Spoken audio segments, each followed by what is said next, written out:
Good evening students, myself Munna Surendra Singh. I am coming from Akshara Polytechnic College.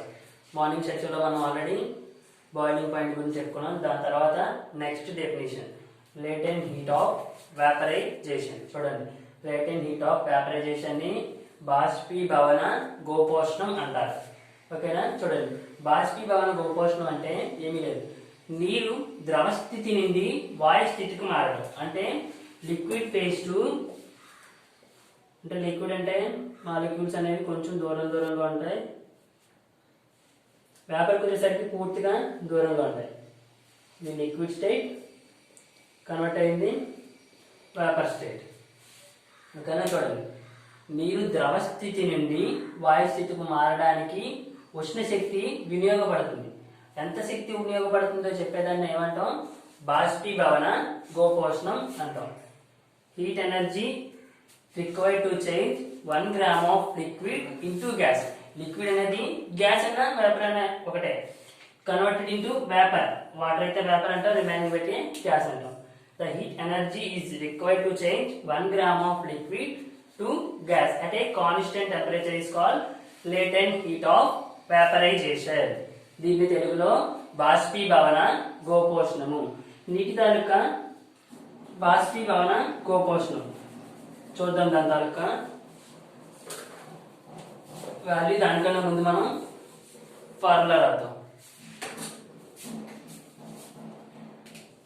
చూడండి, latent heat కి formula Q is equals to mass into latent heat. ఓకేనా? ఉష్ణం is equals to ద్రవ్యరాశి into బాష్పీభవన గోపోష్ణం. ఓకేనా? చూడండి, ఎల్కి formula ఏమవుతుంది? L అంటే వచ్చేసి ఈ ఎం ని పంపిస్తే ఏమవుతుంది? పై అవుతుంది. అంటే Q by M.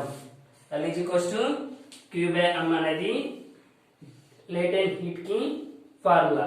Latent heat కి ఫార్ములా జాగ్రత్తగా నోట్ చేసుకోండి. లేటెంట్ హీట్ కూడా యూనిట్స్ ఉంటాయి కదా, SI unit and CJS unit. చూడండి, హీట్ కి SI యూనిట్ ఏంటి? హీట్ కి SI unit joules, CJS C means calories, by mass కి SI unit kgs, CJS units grams. Therefore latent heat की units ఏటయ్యే joule per kg.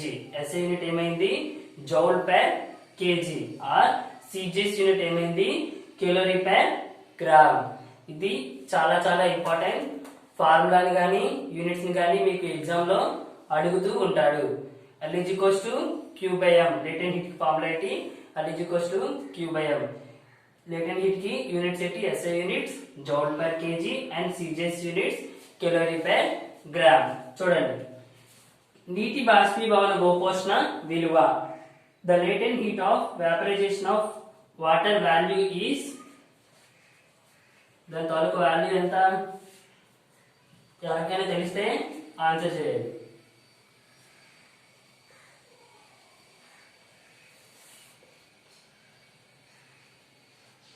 $540 calorie per gram. చూడండి, నీటి బాష్పీభవన గోపోష్ణ విలువ ఎంత?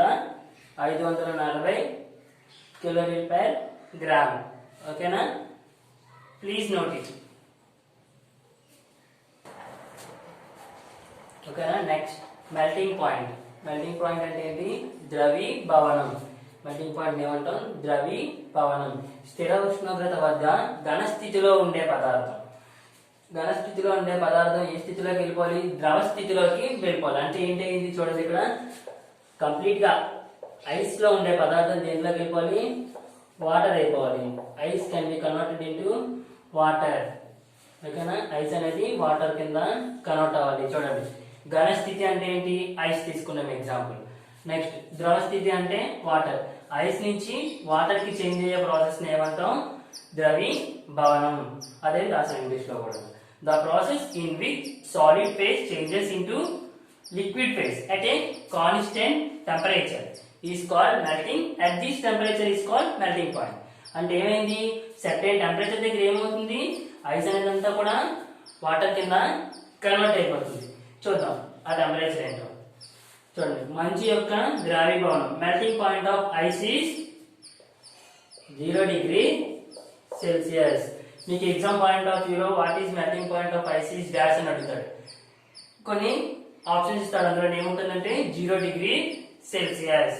చూడండి ఈ కేసులో ఏమవుతుంది, సాలిడ్ అనేది కన్వర్టెడ్ ఇంటూ లిక్విడ్, అంటే ice can be converted into water. మంచు అనేది నీటిగా మారడాన్ని ఏమంటాం, ద్రవీభవనం. Okay, please note it. Okay, small note రాసుకోండి. మార్నింగ్ చెప్పుకున్నాం boiling point of water. Boiling point of water ఎంత రాసుకున్నాం, 100 డిగ్రీస్ సెల్సియస్. దీన్ని కెల్విన్ స్కేల్లో చెప్పండి, ఎంత కెల్విన్స్ అవుతుంది, 100 ప్లస్ 273, టోటల్ 373 కెల్విన్స్. ఎగ్జామ్లో మీకు ఏమడుగుతుందంటే boiling point of water 100 degree Celsius లో ఇవ్వచ్చు, లేదంటే కెల్విన్ స్కేల్లో కూడా ఇవ్వచ్చు. ఏది ఇస్తారన్నది మనం కన్ఫామ్ గా చెప్పలేం. ఆప్షన్స్ లో 100 ఇవ్వచ్చు, లేదంటే 373 కెల్విన్స్ ఇవ్వచ్చు. ఓకేనా, ఫాస్ట్ గా నోట్ చేసుకోండి. నెక్స్ట్ ఇప్పుడే నేర్చుకుందాం melting point of ice. Ice తాలూకు మెల్టింగ్ పాయింట్ ఎంత, 0 డిగ్రీ సెల్సియస్ ఆర్ 273 కెల్విన్స్. ఓకేనా, 0 డిగ్రీ సెల్సియస్ అయినా ఆప్షన్స్ లో ఇవ్వచ్చు, లేదంటే 273 కెల్విన్స్ అయినా ఇవ్వచ్చు. ఓకేనా, ఫాస్ట్ గా నోట్ చేసుకోండి. ఇలాగా బిట్స్ అడుగుతాడు, ఏ ఆప్షన్ ఇస్తాడు అన్నది మనకి క్లారిటీగా తెలియదు కాబట్టి కెల్విన్ స్కేల్లో కూడా అడగచ్చు. ఓకేనా, లేటెంట్ హీట్ ఆఫ్ ఫ్యూజన్, ద్రవీభవన గోపోష్ణం. ఓకేనా, చూడండి, ఒక స్థిర ఉష్ణోగ్రత వద్ద 1 గ్రామ్ ఘన పదార్థం పూర్తిగా ద్రవంగా మారడానికి కావలసిన ఉష్ణోగ్రత. ఇందాకలే చెప్పుకున్నాం ఆల్రెడీ. సాలిడ్ అనేది ఏం కన్వర్ట్ అవుతుంది, చెప్పండి, క్లారిటీ లేదా?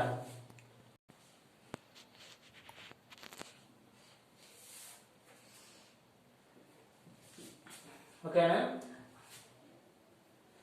ఐస్ అనేది వాటర్ గా కన్వర్ట్ అయింది. చూడండి, solid can be converted into liquid. అయితే constant temperature is called latent heat of fusion. ఇంతకీ లేటెంట్ హీట్ అంటే ఏంటో ఇందాక చెప్పలేదు, ఇప్పుడు ఒకసారి చెప్తాను. చూడండి, లేటెంట్ హీట్ అంటే ఏమీ లేదు,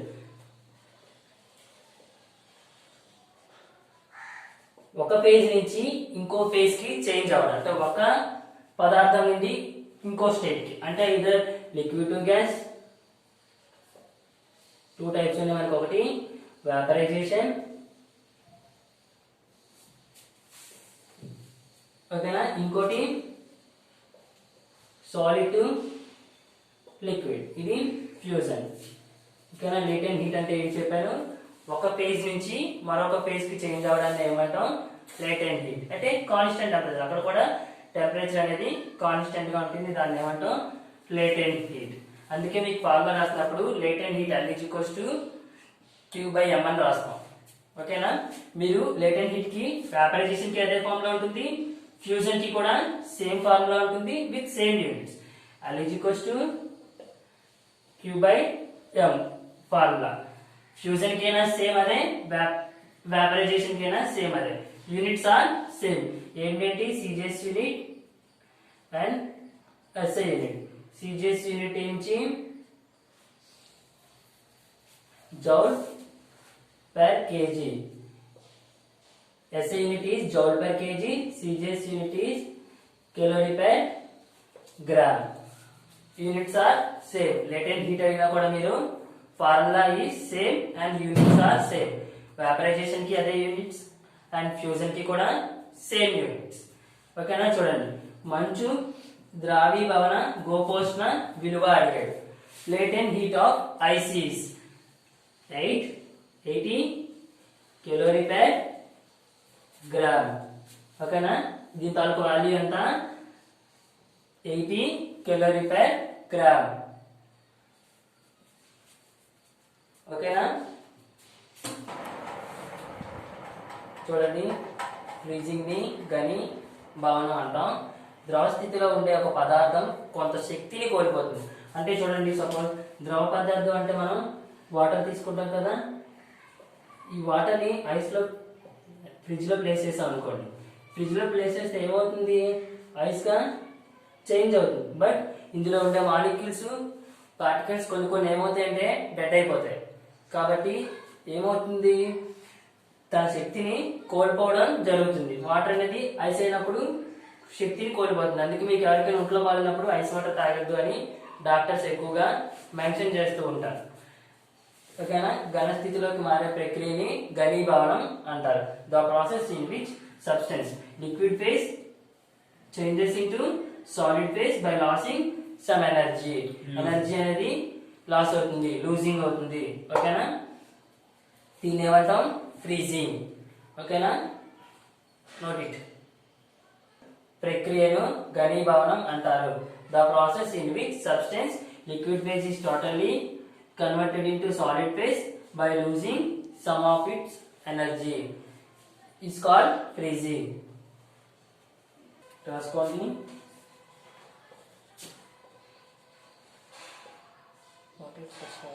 నీటిపైన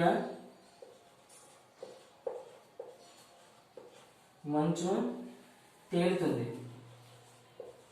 ఎవరికైనా తెలిస్తే ఆన్సర్ టైప్ చేయొచ్చు. వాటర్ పైన ఐస్ ఎందుకు ఫ్లోట్ అవుతుంది తెలిస్తే ఓన్లీ టైప్ చేయండి. ఎందుకు అంటే నీటి సాంద్రత కంటే మంచు సాంద్రత తక్కువ. నీటి సాంద్రత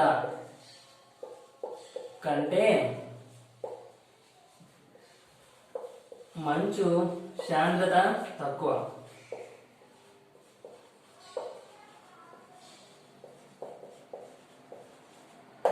ఓకేనా? చూడండి,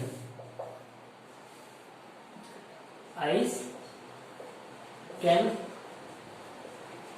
floats on water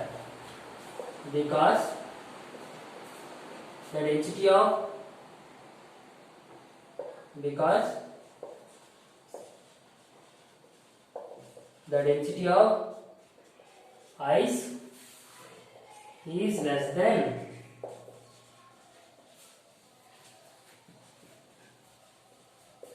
density of water. ఓకేనా? చూడండి, నీటిపైన మంచు తేలుతుంది కదా, అది ఎందుకంటే దాని తాలూకా సాంద్రత మీద డిపెండ్ అయి ఉంటుంది, డెన్సిటీ పైన డిపెండ్ అయి ఉంటుంది. Ice can floats on water because the density of ice is less than density of water. ఓకేనా? చూడండి, ఇంతకీ డెన్సిటీ అంటే ఏంటి? డెన్సిటీకి ఫార్ములా తెలుసా? ఎవరికైనా ఫార్ములా తెలిస్తే టైప్ చేయండి. Density is equals to mass by volume is the formula for density. Exam లో మీకు డెన్సిటీ ఫార్ములా కూడా అడగచ్చు. Density is equals to mass by volume. చూడండి, ఈ డెన్సిటీ అనేది ఐస్ కి తక్కువగా ఉంటుంది కాబట్టి అది వాటర్ లోని తేలుతుంది. ఓకేనా? Please note it.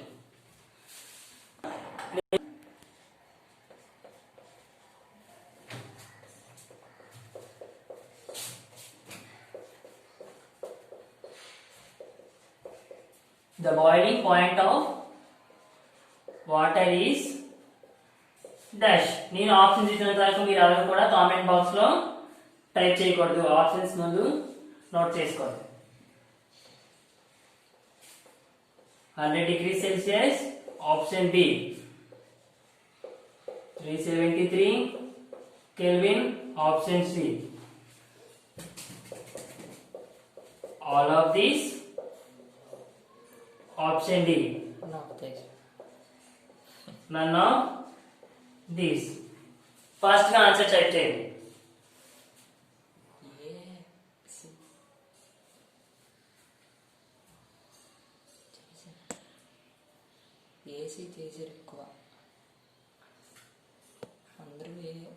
చూడండి, మనకి పబ్లిక్ ఎగ్జామ్ లో ఓన్లీ మీకు పాలిటెక్నిక్ ఎంట్రన్స్ ఎగ్జామ్ లో మీకు ఆల్రెడీ చెప్పాను, ఓన్లీ ఒకదాన్ని మాత్రమే బొబ్బులు చేయాలి.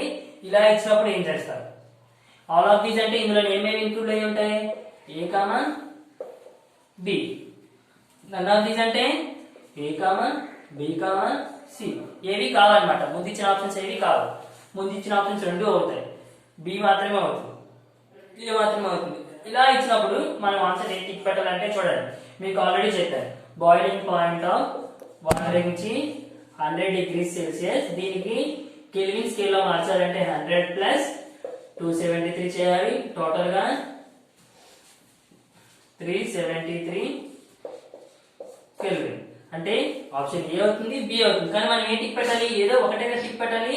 ఆప్షన్ సి లో ఏ అండ్ బి ఇచ్చాడు కాబట్టి ఆప్షన్ సి ని మాత్రం మనం బబ్లింగ్ చేస్తే చాలు. ఓకేనా?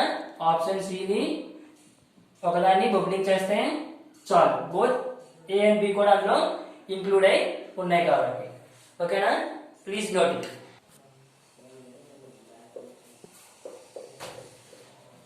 melting point of ice is dash. Ice taluka melting point అడిగాడు. చూడండి, ఆప్షన్ చూసి అప్పుడు మెసేజ్ టైప్ చేయాలి. First one 0 degree Celsius, second one 273 kelvin, third one both A and B, fourth one 300 Kelvin. చూడండి, melting point of ice is dash. melting point of ice option చూడండి, 0 degree Celsius, second one 273 Kelvin, third one both A and B, fourth one 300 Kelvin. ఏదైతే అది మీరు మీ comment box లో answer ని type చేయండి. Okay, చూడండి, నేను కూడా ఎక్స్ప్లెయిన్ చేస్తాను. ఎవరైనా టైప్ చేస్తారా? చూడండి, మెల్టింగ్ పాయింట్ ఆఫ్ ఐస్ కి ఎంత చెప్పాను? Melting point already melting point of ice is 0 degree Celsius. మీకు ఇచ్చిన ఫస్ట్ ఫార్ములాస్ ఇచ్చాను చూడండి, స్టార్టింగ్ డే రోజు 0 degree Celsius is equal to 273 kelvins. అంటే ఏమవుతుంది melting point of ice? both 0 degree Celsius and 273 kelvins. అంటే ఏ అవుతుంది, బి అవుతుంది. కానీ ఈ పబ్లిక్ ఎగ్జామ్ అంటే పాలిటెక్నిక్ ఎంట్రన్స్ ఎగ్జామ్ లో ఏదో ఒక ఆన్సర్ మాత్రమే టిక్ చేయాలి. ఇలా ఇచ్చినప్పుడు ఏ ఆన్సర్ టిక్ చేస్తారో చూడండి. ఆప్షన్ సి లోని ఏ ఉంది మరియు బి ఉంది కాబట్టి ఆప్షన్ టి ని మాత్రమే మనం బబ్లింగ్ చేయాలి. అది మర్చిపోకండి. చూడగానే 0 డిగ్రీ సెల్సియస్ అని ఇది టిక్ పెట్టేయండి. ఓకేనా? Please note it. latent heat of vaporization of water is dash. Water తాలూకా వాల్యూ రాయాలి. చూడండి, option A 80 calorie per gram, option B 180 calorie per gram, option C 240 calorie per gram, option D 540 calorie per gram. చూడండి, question ఏం అడిగాను?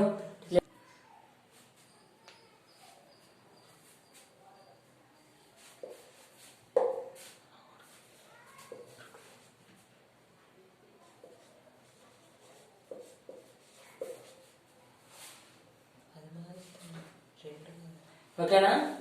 ఇలా options ఇచ్చాను చూడండి. First one, the latent heat of vaporization of water is 80 calorie per gram, BMC 0.54 kilo calorie per gram and 440 calorie per gram.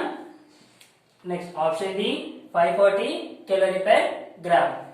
ఇలా ఇచ్చినప్పుడు మీరు option general గా ఏంటి చేస్తారు? మనం గుడ్డిగా 540 కనబడుతుంది కదా, ఇది చూసి టిక్ చేసేస్తారు అన్నమాట ఆప్షన్ డి. కానీ మీరు ఆ టిక్ చేసిన ఆన్సర్ ఇస్తాడు. ఇంకోటి కూడా దీంట్లో ఆన్సర్ ఉంది చూడండి, 0.54 కే ఓకేనా? చూడండి ఆప్షన్ మీరు ఆల్రెడీ ఎగ్జామ్ పాయింట్ ఆఫ్ వ్యూలో అయితే మనకి ఓన్లీ ఒక బిట్ రైట్ ఉన్నదే ఇస్తారు, ఒక ఆప్షన్ రైట్ ఉన్నదే ఇస్తారు. ఇక్కడ మేము ఏం చేసాము, మీరు ఆల్రెడీ నన్ను గుడ్డిగా ఫాలో అయిపోతున్నారు కాబట్టి నేను ఏం చేశాను, ఆప్షన్ ని కొంచెం చేంజ్ చేశాను. చూడండి 0.54 కిలో క్యాలరీ పర్ గ్రామ్ రాశాను. కిలో అంటే ఎంత, 1000 కదా, 1000 ఇంటూ